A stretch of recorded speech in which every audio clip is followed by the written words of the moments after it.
Hello guys, what's up? May adlaw or may bungkag sa tanan. Okay, for today's video guys, natay i-unloading liugong CLG 4140D nga motor grader. So, mao ni atong unit nga for assemble pa no. So, sa nangita og mga unit nga motor grader guys, daghantag available. So, PM lang mo. Ang kauban ani guys, napatay kauban ani nga 4180D o 4165D. So, kanto sila nga unit is fully assemble na to no.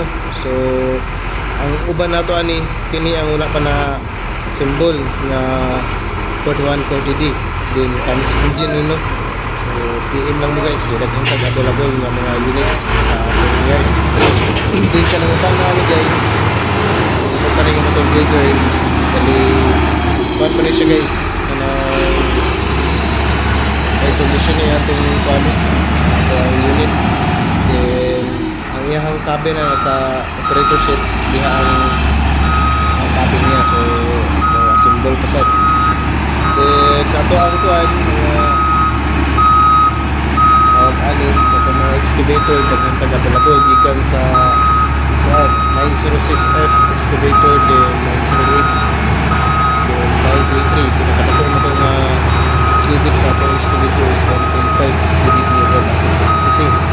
So PM lang mo guys, kaya daghang available na mga unit no. De sa ato akong kuan wheel loader daghang available gikan sa 1 cubic o 3 cubic.